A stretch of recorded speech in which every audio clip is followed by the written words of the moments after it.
Hey, what's up guys? Kai here, and welcome back to Let's Play Final Fantasy VI using no Magicite, where that title will finally become relevant. But first, let's see how Terra is doing.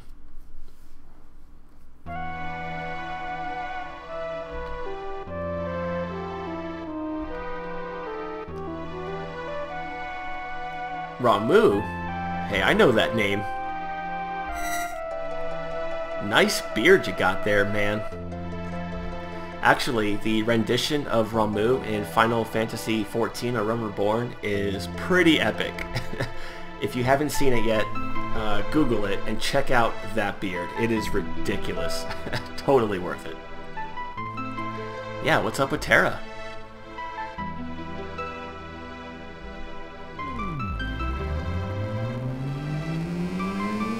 Oh god. She's freaking out.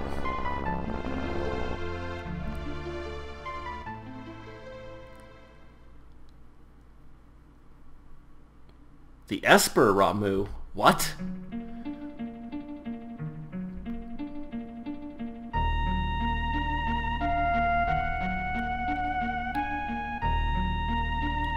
Oh, okay.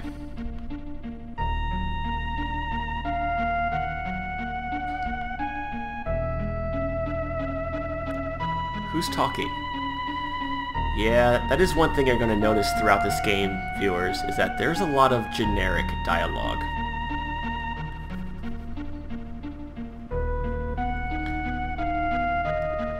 It bugs me in one sense because it's like, who's talking? But then you have to realize that a lot of the times you're allowed to pick your own party, and I think the writers just put in the generic dialogue so as to not have to write specific dialogue for each character, although it would be nice to see how different characters react to the same situation. But oh well.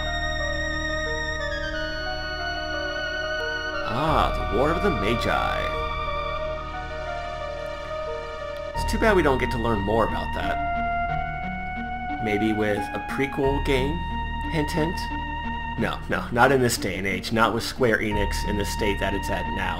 Hell no, I would never trust them with that idea. But it would be nice to see how the world was 1,000 years ago before the war, and to see how things played out during the war. Maybe one day.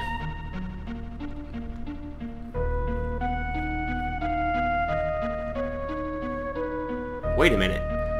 20 years ago is when the Empire discovered the Esper world, and they still haven't taken over the world? What the hell have they been doing this whole time? Erected. Giggity. Seriously, you would think that by now Emperor Gestal would have all of the magical power that he needs, and then some.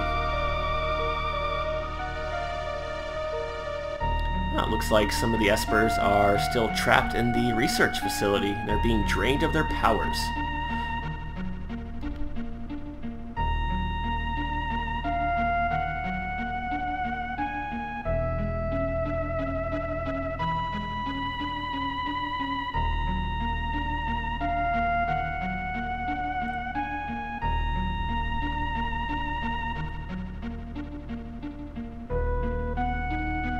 Oh, okay.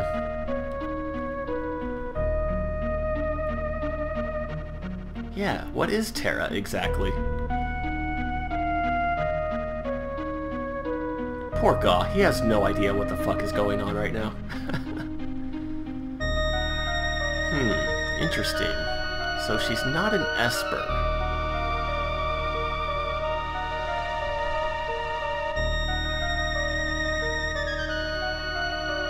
Yeah, that is true. I can only imagine what she's going through right now.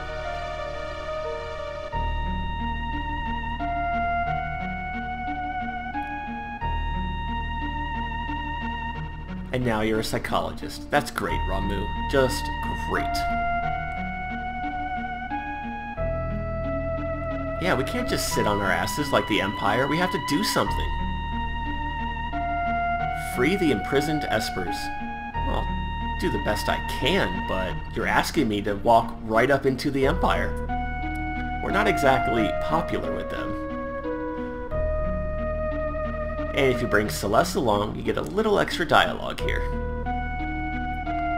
Your people are what? They're what? You aren't going to tell me, are you, game? Well, I guess they sort of tell you there. Yeah, if we don't hurry up and save them, they will die. What do you mean? Ah, Magicite.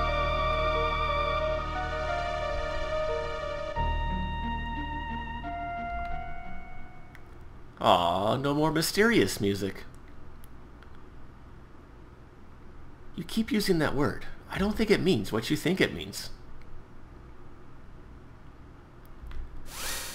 So basically, Magicite is the crystallized essence of an Esper when they die. Also known as Meteor in the next Final Fantasy game. And you will see that there are a lot of similarities between Magicite and Meteor, and if you're wondering why, well, that's why. It's because this game came out first, and they just took the same idea and changed a few things about it. That being said, I do like the Meteor system a little bit better than the Magicite system, although they're both good in their own right.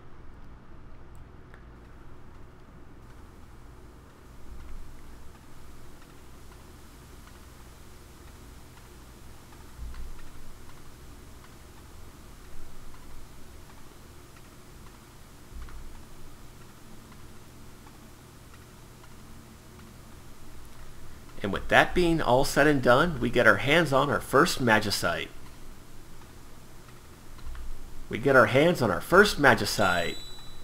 Ramu. Alright.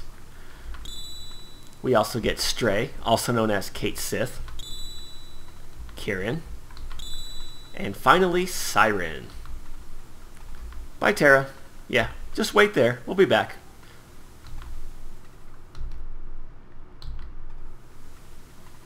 I don't think leaving her here by herself is the best idea, but, well, what can you do?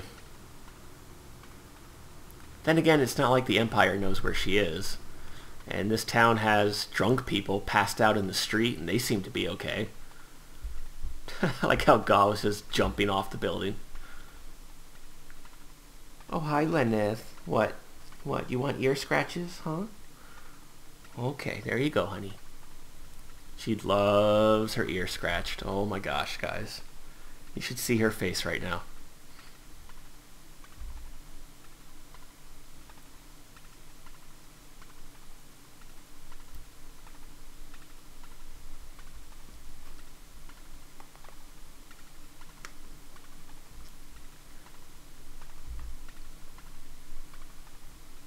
What? Why?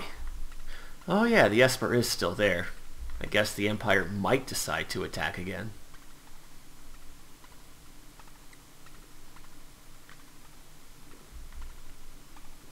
Yeah, it's dangerous to go alone. Oh, okay, Locke's gonna go with her.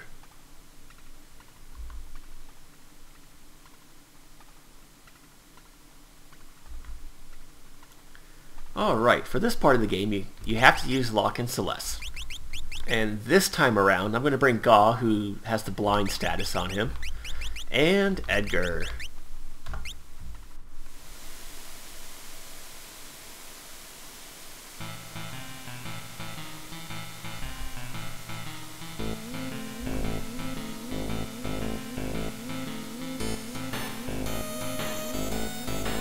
Yeah, that is true. Alright, looks like we're going back to Jador. Oh, he wants that delicious booty duty. Why else? Oh, right, treasures. He's a treasure hunter. Cough, cough.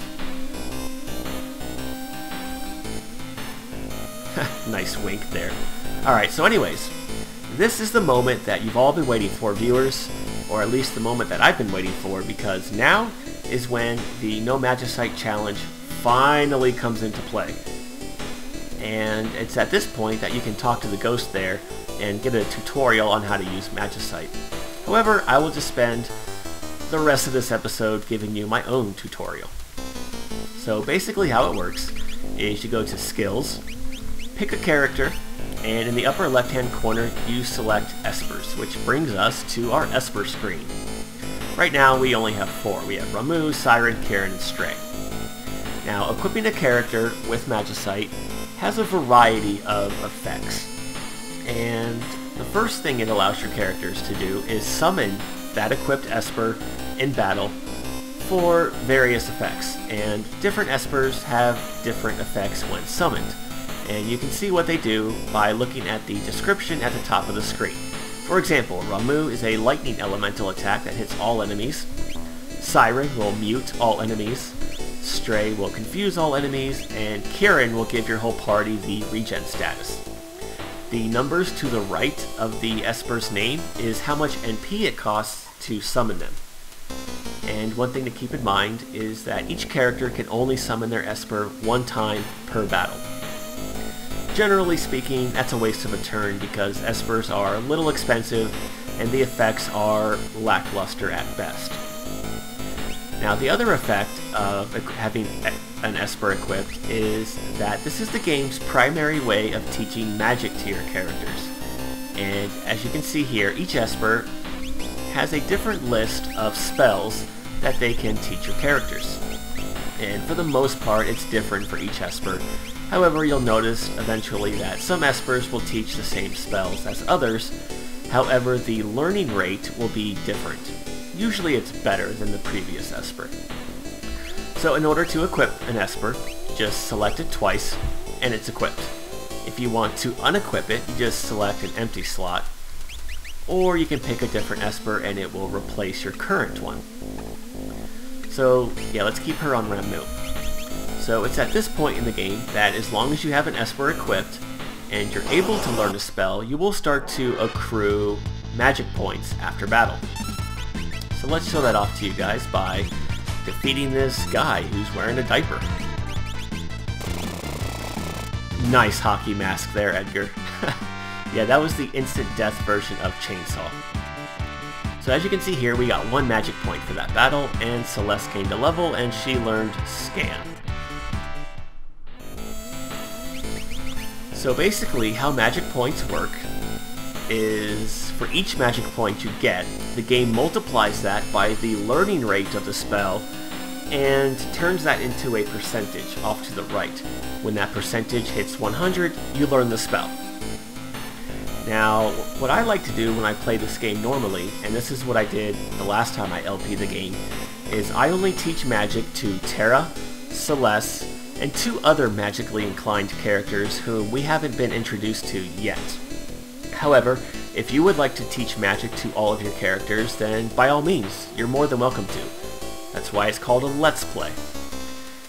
And if you want to teach magic to them now, this is actually a really good place to do that, because there's a battle inside of the buildings here in Zozo against a single harvester, and defeating him is very easy, and it gives you 3 magic points, which doesn't sound like a lot, but keep in mind that the most magic points per battle you can acquire is 10.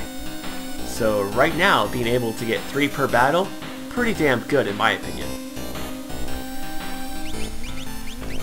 However, if you don't want to teach magic to all of your characters, or you don't want to grind just yet, then hold off for a little while, because there is a much better place to spell grind, where you don't have to worry about gaining levels and becoming ridiculously overpowered. And I'll be sure to show that off to you guys as soon as I can. But we don't have the means of transportation to reach said spot. Now, if you want to play the game like I do, where I only teach magic to a few characters, then what you want to prioritize is Bolt and Bolt 2 for Celes. That is very important for an upcoming dungeon that we're going to be going to. For Locke, you want to get him on Siren ASAP to learn the sleep spell, and to also start boosting his maximum HP. As you can see here, when you gain a level and you're equipped with Siren, you get an extra 10% HP. Now, it's not 10% of your current max HP. Oh no, that would be way too good. It's actually an additional 10% to the amount that you gained when you gained a level. And the reason is because I like to think long term, and the best weapon in the game for Locke is very reliant on his max HP. So I like to get him started on Siren as soon as I can. For your other characters, it really doesn't matter because they're not learning spells, but you would want to give Gaw or Sabin Stray so you can start boosting their magic power. Again, thinking long term, Sabin's ultimate Blitz is magic based, and with Gaw, most of his attacks are magic based as well. And that kind of leads into the final ability that Espers gives your character, and that's being able to boost your stats permanently upon gaining levels. And this is very, very, very broken if you know how to do it properly. And I showed you how the last time I LP'd this game. Magic power being the #1 stat in the game to make your character stronger. And that's just because of how the game works. It overpowers magic heavily. Which I guess makes sense, seeing as how magic is at the center of the story. But that also goes hand in hand with not teaching magic to everybody, because eventually you're going to get to the point to where magic will just far eclipse any other ability in the game, and you're going to be casting spells all the time with every character. And I think that teaching spells to everyone just turns them into bland copies of one another, and they really lose that unique feel that they have. So yeah, that is one downside in my opinion. You don't have to agree with that at all, but it is something to consider if you want to actually use each character's unique abilities at some point. Let's see here. So yeah, if you're going to be stat boosting, like I said, Siren on Locke, Stray on your magic-based characters. Your other two characters kind of get the short end of the stick because Kieran has no level up bonus and stamina sucks balls, so yeah. Now all of that said and done, I will not be able to use any of this in this LP because this is a no Magicite challenge. Hooray! Oh, I guess I should tell you how to summon Espers in battle. Yeah, I'll get into a battle real quick here on the way back to Jador. By the way, if you have any questions about Espers, Magicite, or my strategies, or anything like that, feel free to ask down below in the comments, and I'll do my best to answer them.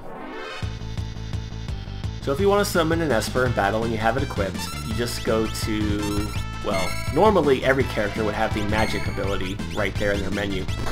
But you go to magic, at the top you press up, and as you can see here, it goes to your Esper. Then you just select it and voila. Oh, if only this was the uncensored Japanese version where you can see Siren's ass. Oh well. But yeah, that's how that works. And I totally forgot that she was equipped with that, so we're gonna run away here.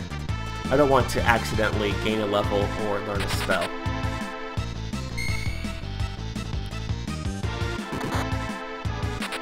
Thanks. It took you guys long enough. Good God, man. Okay, now, notice that I did say that equipping Espers is the primary way to learn spells. There are two other methods, and one of them, you may have already noticed, is that both Terra and Celes learn spell. Oh, I forgot to unequip the Esper. Damn it. Anyways, as Terra and Celes gain levels, they will naturally learn magic, and they each have their own list of spells that they learn. And what I'll do is I'll put each of those lists down below in the video description for anybody who might be curious about that. But I won't be doing any serious level grinding to learn any of those. At least not right now. I don't foresee myself needing to do that. And the final way to learn magic is that you can actually learn spells by having certain pieces of equipment equipped. Yeah. But that won't come into play for some time.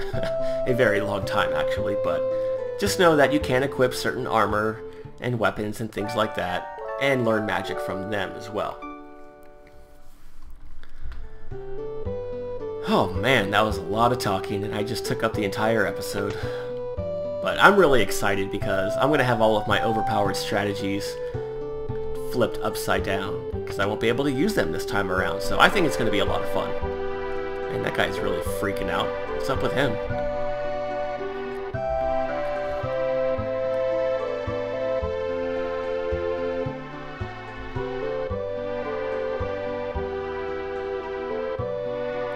Well, what's going on?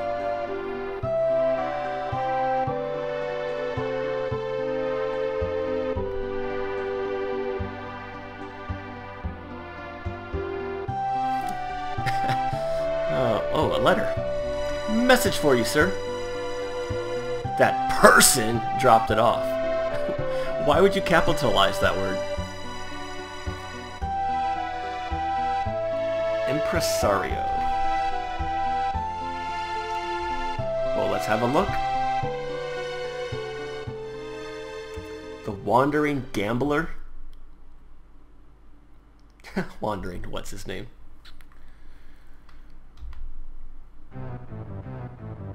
Ah, an airship.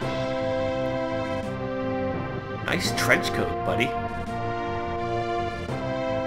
Now this little dialogue right here is funny because very recently the Gold Saucer was released in Final Fantasy XIV, and one of the rewards is a costume.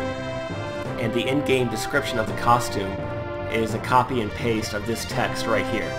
And I thought that was a nice touch on their part, because this is Setzer, who sucks balls, and I will never use him in my party unless I am forced to. And that's really all you need to know about this guy. Other than the fact that his design is actually Ferris's design from Final Fantasy V. However, the developers thought that it didn't fit her, and they were having a hard time trying to justify how a wandering gambler would fit into that world. So instead they turned Ferris into a pirate and gave her design to Setzer in this game. But evidently this guy has an airship, so yeah, let's set up a meeting with Setzer. Alka-Setzer? No. Although he's about just as useful.